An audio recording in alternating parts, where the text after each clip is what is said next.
ఏపీలో ఎలక్షన్స్ రాబోతున్నాయి కదా. యా. ఎవరు సీఎం అయితే బాగుంటది అనుకుంటున్నారు? జగనే వస్తే బెస్ట్ అనిపిస్తుంది మళ్ళీ. ఎందుకు బ్రదర్? ఎందుకంటే ఇప్పుడు మళ్ళీ అధికారం మారితే మళ్ళీ ఎట్లుంటుందో తెలియదు. సెట్ గా టైం పట్టే ఛాన్స్ ఉంటుంది. పోయినసారి అట్లే ఫస్ట్ 5 years సిబిఎన్ వచ్చిండు, కొంత డెవలప్ చేసిండు. ఏపీలో అమరావతి రాజధాని అన్నాడు, ఇప్పుడు మళ్ళీ జగన్ వచ్చిండు వైజాగ్ రాజధాని అన్నాడు. మళ్ళీ ఇప్పుడు అధికారం మారింది అనుకో, మళ్ళీ వచ్చేటోళ్ళు ఏం చెప్తారో తెలియదు. మరి అలాంటప్పుడు లాస్ట్ టైం కూడా సిబిఐ వచ్చి ఉండాలి కదా. అట్లా వస్తే ఇంకొంచెం బెటర్ అయ్యేది అనిపిస్తుంది. ఇప్పుడు ఎట్లాగా మారారు కాబట్టి ఉన్న సీఎం ని మళ్ళీ గెలిపించుకుంటే ఏమైనా గాడిన పడే అవకాశం ఉంటుంది ఏపీ పరిస్థితి. అంటే కొంతమంది ఏమంటున్నారు అంటే రాష్ట్రంలో పథకాల మీద పెట్టిన డబ్బు రాష్ట్ర రాజధాని నిర్మాణం మీద పెట్టలేదు అని అంటున్నారు. దానిపైన మీ ఒపీనియన్ ఏంటి? వాస్తవానికి ఏంటంటే జగన్ డెవలప్మెంట్ మీద పెట్టట్లే, మనీ ఇన్వెస్ట్మెంట్ అంతా సంక్షేమ పథకాల మీద పెట్టరు. మేబీ ఓట్ల కోసం కావచ్చు. ఓకే, ఇప్పుడు ఈ రెండు పార్టీలు ఈవెన్ సిబిఐ అయినా సరే జగన్ గారు అయినా సరే పథకాలు వాళ్ళ మేనిఫెస్టోలో పథకాలను మెన్షన్ చేశారు.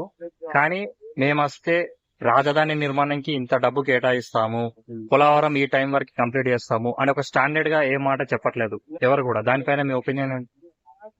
అది ప్రజెంట్ పోలవరానికి సరిపోయే బడ్జెట్ లేదు, కేంద్రం సపోర్ట్ చేయట్లేదు. అది ప్రజెంట్ అయితే అది ప్రశ్నార్థకమే పోలవరం. ఓకే, మరి దీని గురించి అయినా మాట్లాడాలి కదా.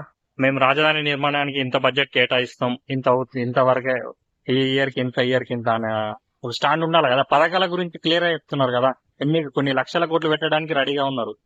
ఫ్రీ బస్ అంటున్నారు, నిరుద్యోగ వృద్ధి అంటున్నారు, అక్కడ వాలంటీర్ వ్యవస్థ అన్నారు, ఇంకా వేరే వేరే చాలా పథకాలు చెప్తున్నారు. మన పథకాల గురించి ఇంత క్లియర్ గా మాట్లాడుతున్నారు వాళ్ళు. కానీ అంటే ఎవరికైతే మనకు కావాల్సిన రాజధాని, ఉద్యోగ అవకాశాలు కల్పించుకోవడానికి కావాల్సిన రాజధాని గురించి ఇంత డబ్బు కేటాయిస్తాము ఇది అని ఎందుకు స్టాండ్ తీసుకోలేకపోతున్నారు అంటారు? ఎంత స్టాండ్ తీసుకున్న రాజధాని అనేది ఒక రోజుల్లో, ఒక సంవత్సరంలో, ఒక 10 years లో అయ్యేది కాదు. కాకపోయినా దాని గురించి ఒక ఐడియా అనేది ఇవ్వాలి కదా. ఒక ఐడియా, దాని గురించి నిర్మిస్తాం ఇక్కడ, ఇది ఇంత బడ్జెట్ అనేది ఒక ఐడియా ఉండాలి కదా. అంటే చెప్పాలి కదా మేనిఫెస్టోలో, అది కూడా చెప్పాలి. యాక్చువల్ గా ప్రజెంట్ అయితే ఎవరు కూడా రాజధాని నుంచి పక్కా తప్పుకురు, అందరు రాజధాని మీద ఇంట్రెస్ట్ ఎవరు చూపెట్టట్లే. కరెక్టే బ్రదర్. రాజధాని అనేది లేకపోతే రాష్ట్రంలో ఉద్యోగ అవకాశాలు ఎలా వస్తాయి? ఇప్పుడు ప్రతి ఇయర్ డిగ్రీ కంప్లీట్ చేసి చాలా కొన్ని వేల మంది బయటకు వస్తున్నారు. వాళ్ళు జాబ్ కోసం అయితే పక్క రాష్ట్రాలకు పోతే ఎన్ని రోజులని వెళ్తారు? సొంత రాష్ట్రంలో ఉన్న ధైర్యం పక్క రాష్ట్రంలో వస్తుందా? ఇప్పుడు ఎట్లాగో వైజాగ్ కొంత డెవలప్డ్ ఉంది కాబట్టి దానికి అధికారికంగా కావాల్సిన భవనాలు నిర్మించుకుంటే సరిపోతుంది అనిపిస్తుంది. పబ్లిక్ ఒపీనియన్ అది.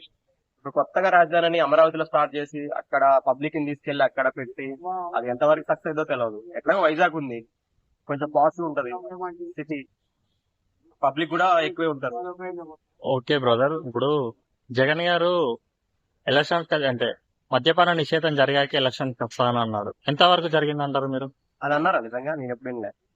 మద్యపాన నిషేధం చేస్తేనే నేను ఎలక్షన్స్ వచ్చి ఓటు అడుగుతానని అది అన్నారు. సాధ్యం కాదు కూడా. అది ఏదో ఎన్నికల స్టంట్, అది సాధ్యమయ్యే పని కాదు అది. ఓకే, నాకు అంటే ఒక 27 ఎంపీ స్థానాలు ఇవ్వండి, నేను ప్రత్యేక హోదా తీసుకొస్తాను రాష్ట్రంతో, కేంద్రంతో మాట్లాడి అని కూడా చెప్పారు.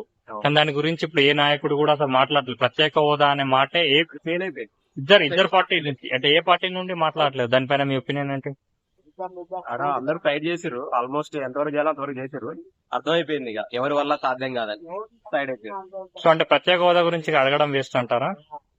అంటే పోరాడడం, దాని గురించి మాట్లాడడం వేస్ట్ అంటారా? ప్రజలైనా నాకు తెలిసి time waste. Present already 10 years అయిపోయింది రాష్ట్రం విడిపోయి, ఇస్తే అప్పుడే ఇవ్వాలి. ఓకే, రాష్ట్రంలో అప్పులు చాలా అయిపోయాయి, కానీ దాన్ని పూడ్చడానికి కావాల్సినంత పెట్టుబడులు రావట్లేదు రాష్ట్రానికి. అంటే దానికి సంబంధించిన రెవెన్యూ జనరేట్ చేయడానికి సరిగ్గా ఎలాంటి వసతులు నిర్మించట్లేదు అంటున్నారు. దానిపైన మీ ఒపీనియన్ ఏంటంటే? ఇన్ఫ్రాస్ట్రక్చర్ అయితే నిర్మించాల్సిన అవసరం చాలా ఉంది. ఒక సిటీ అనుకొని ఆ సిటీని బాగా డెవలప్ చేయాలి. దానికి ఇంటర్నేషనల్ స్టాండర్డ్స్ లో భవనాలు, రోడ్లు మంచిగా నిర్మించాలి. అప్పుడే కంపెనీస్ రావడానికి కానీ ఇష్టపడతాయి.